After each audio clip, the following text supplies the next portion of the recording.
سورہ ہود کی آیت نمبر 103، 104، 105، 103، 104، 105۔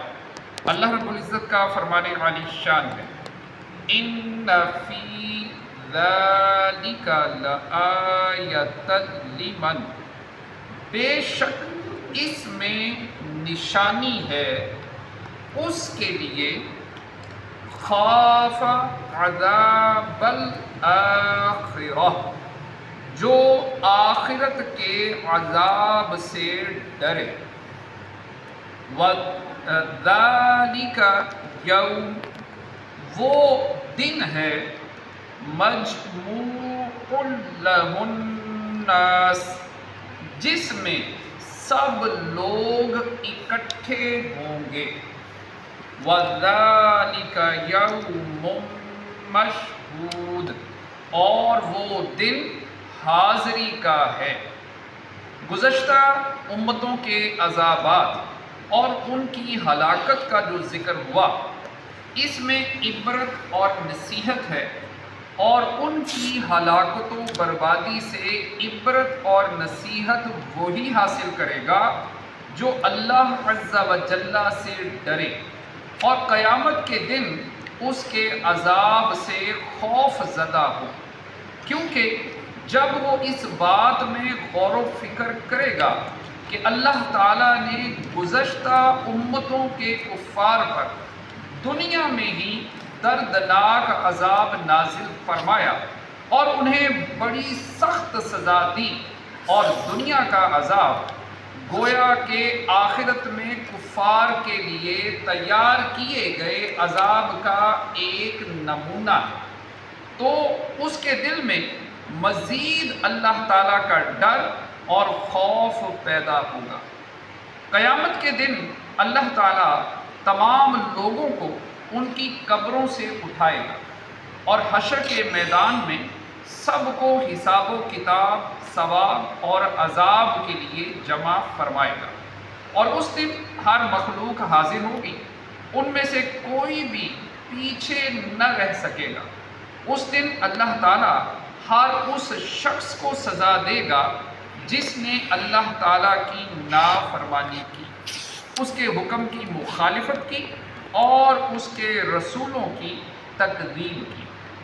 وَمَا نُؤَخِّرُهُ إِلَّا لِأَجَلٍ مَّعْدُودٍ، اور ہم اسے پیچھے نہیں ہٹاتے مگر ایک گنی ہوئی مدت کے لیے۔ یوم جب وہ دن آئے گا، لا تکلم نفس الا باذنہ، کوئی بے حکم خدا بات نہ کرے گا۔ فمنہم شقی، تو ان میں کوئی بدبخت ہے، وسعید، اور کوئی خوش نصیب۔ ہم قیامت کے دن کو اس لیے مؤخر کر رہے ہیں تاکہ وہ مدت پوری ہو جائے جو ہم نے دنیا باقی رہنے کے لیے مقرر فرمائی ہے۔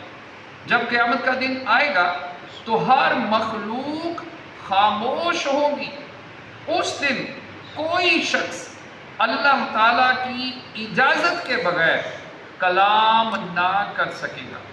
یاد رہے کہ قیامت کا دن بہت طویل ہوگا اور اس میں مختلف حالات ہوں گے۔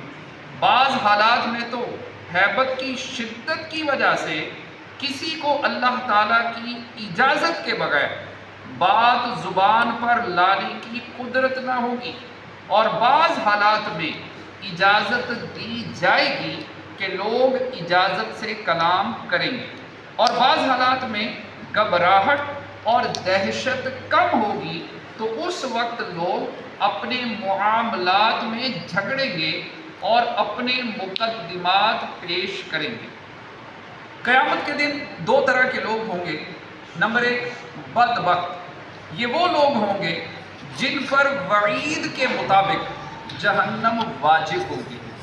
نمبر دو، خوش نصیب، یہ وہ لوگ ہوں گے جن کے لیے وعدے کے مطابق جنت واجب ہوگی۔